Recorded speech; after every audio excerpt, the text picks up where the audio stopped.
Bismillahirrahmanirrahim. Assalamualaikum warahmatullahi wabarakatuh. Perkenalkan, nama saya Andi Nur Siti Aini dari kelas 30G.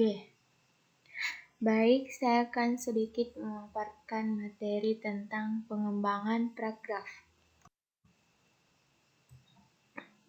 Pembagian paragraf dan kesatuan kalimat dalam paragraf. Adapun pengertian paragraf. Paragraf adalah suatu rangkaian kalimat yang memiliki gagasan utama. Menurut Kamus Besar Bahasa Indonesia, paragraf adalah bagian bab dalam suatu karangan yang biasanya mengandung suatu ide pokok dan penulisannya dimulai dengan garis baru. Pembagian paragraf berdasarkannya. Pertama, paragraf deduktif. Paragraf deduktif adalah suatu paragraf yang kalimat utamanya terletak di awal paragraf. Dalam paragraf ini diawali dengan kalimat utama yang menceritakan sesuatu yang bersifat umum, baru kemudian menceritakan hal-hal yang bersifat khusus. Paragraf deduktif.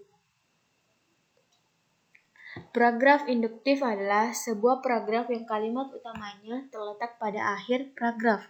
Kalimat tersebut pada umumnya berisi sebuah kesimpulan dari gagasan-gagasan penjelasan yang telah diuraikan.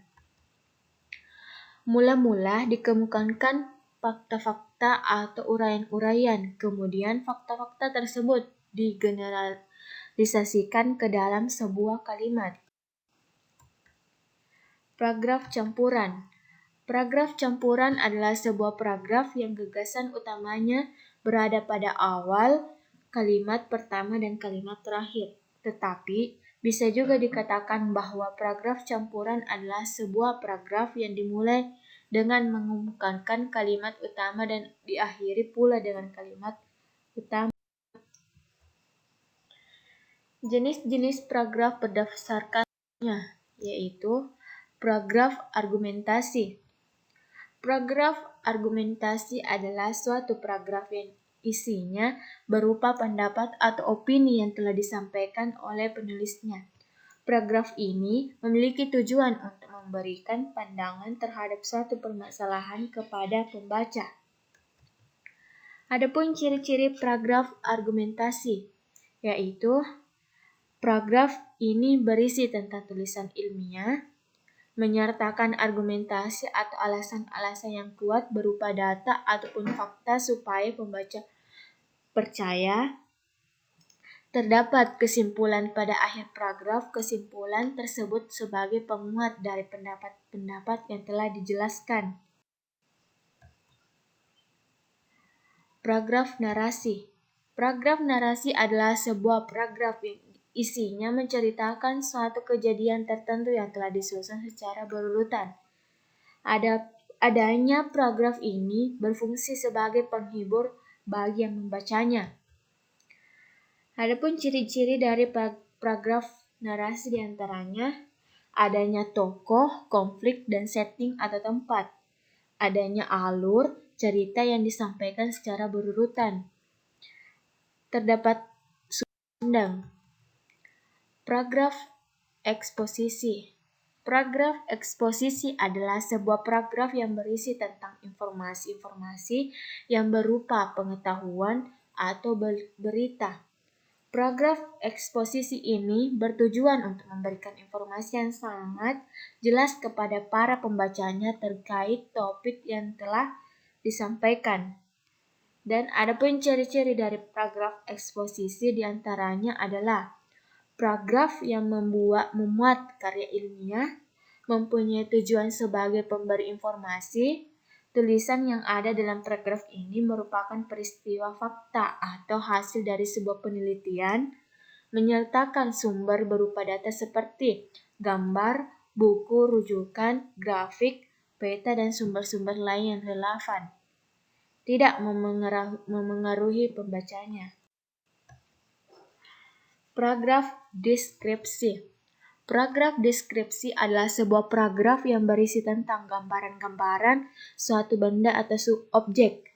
Paragraf deskripsi ini memiliki tujuan untuk memberikan gambaran secara jelas tentang suatu benda atau objek, seakan-akan pembacanya telah merasakan seperti melihat sendiri objek tersebut.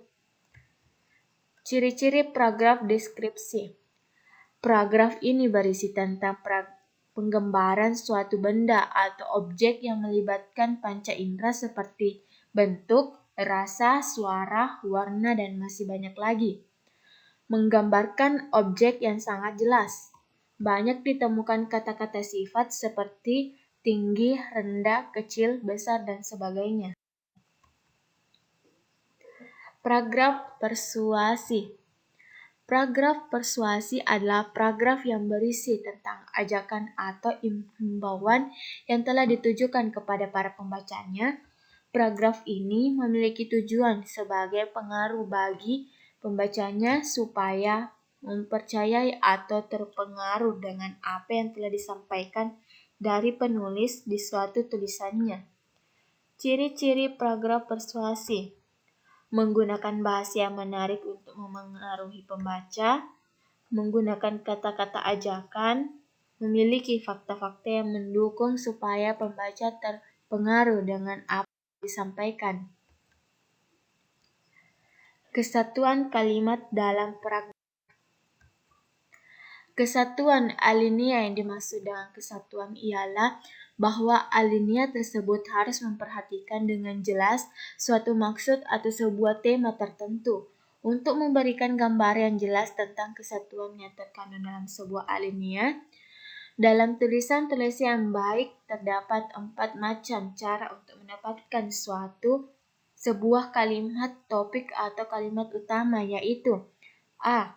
Pada awal alinea, dengan menempatkan kalimat pokok pada awal alinea, gagasan sentral tadi akan mendapat penekanan yang wajar.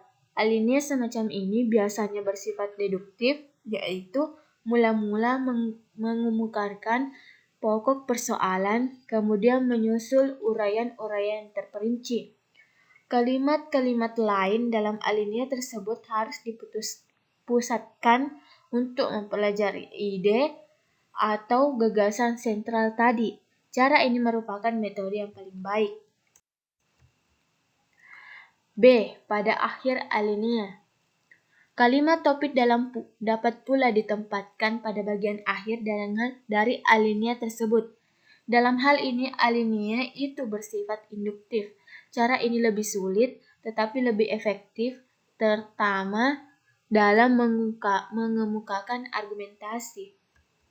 C. Pada awal dan akhir alinea. Kalimat topik dapat pula ditempatkan pada bagian awal dan akhir dari alinea. Dalam hal ini, kalimat terakhir sering mengulangi gagasan dalam kalimat pertama dengan sedikit tekanan atau variasi. D. Pada seluruh alinea. Kalimat topik atau kalimat utama dapat juga termuat dalam seluruh alinea.